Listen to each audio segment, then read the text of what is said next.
Bon, si on peut résumer le bilan de Ghazouani en une année, on peut le résumer en un mot, c'est la mise en place de la commission d'enquête parlementaire.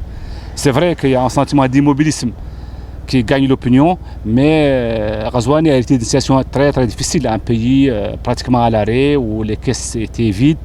Et ça s'est accentué aussi avec l'apparition de la pandémie du coronavirus qui a créé énormément de problèmes sur le plan économique surtout. Mais la mise en place de la commission parlementaire, disons, a été l'événement marquant de cette année. C'est un événement qui marque la mise en place donc, de cette commission parlementaire. Cette commission d'enquête parlementaire, disais-je, est le fruit d'un travail qui a été initié par l'opposition et auquel la majorité s'est ralliée. Elle est extrêmement importante parce qu'elle consacre en fait le contrôle du législatif sur l'exécutif, ce qui est déjà très très important dans une démocratie comme la nôtre. Sur le plan des libertés, nous assistons à une consolidation des acquis. Pour le moment, aucun journaliste n'a été arrêté, aucun n'a été poursuivi. Les militants des droits de l'homme qui étaient persécutés sous Abdelaziz n'ont pas été touchés, ce qui est pour moi un acquis très important. Le président Mohamed Ould Cheikh Ghazouani a pris le pouvoir dans des conditions de grande tension politique, de contestation, de rupture entre les acteurs politiques.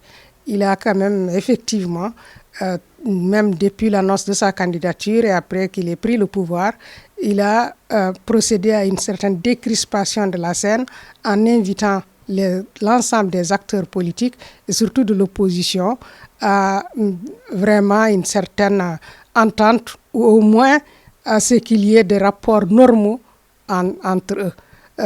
Parce que nous étions jusque-là habitués à un président qui malmenait l'opposition à coups d'insultes, etc. Donc ça, c'est un point positif qu'il faut bien noter.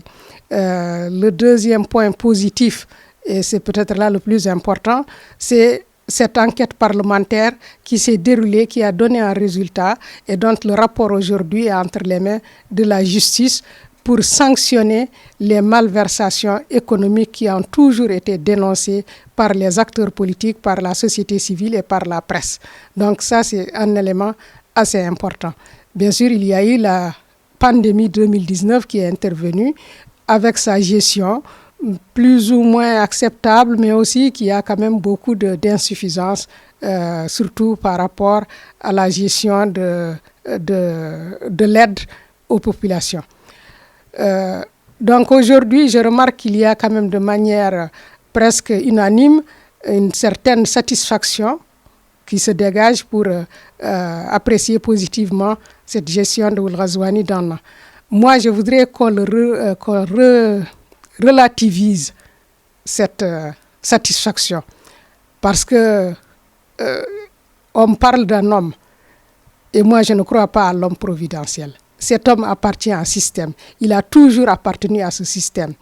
Et aujourd'hui, on n'a pas encore senti que ce sont des institutions fortes qui déterminaient. D'ailleurs, la preuve, c'est que tout le monde est en train de dire que c'est grâce à la volonté politique du chef de l'État qu'il y a eu cette enquête parlementaire.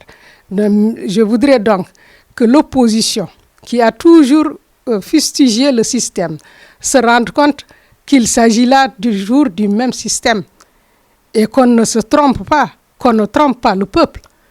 Il y a un système qui est bien ancré. Est-ce qu'il y aura un changement?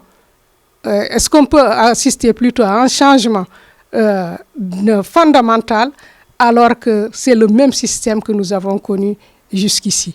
Donc, les appréciations positives, il faut les faire, mais il faut tenir compte de la nature du système lui-même. Et en tout cas, il y a des questions fondamentales aujourd'hui qui se posent, qui n'ont pas été abordées. Et on n'a pas vu d'ailleurs le président Mohamed Ould Ghazouani se prononcer sur certaines questions, en particulier les questions relatives à l'unité nationale. Une unité nationale qui est malmené, un pays qui est déchiré entre les composantes nationales à cause de tout ce qu'on a connu comme situation. Et donc, il faut qu'il se prononce d'abord sur cela et qu'on voit quelle approche il a pour régler les problèmes. Et donc, ces questions fondamentales demeurent et c'est seulement avec les solutions préconisées qu'on pourra apprécier la situation. Je vais renforcer la communication avec tous les partis politiques, notamment l'opposition et les autres partis.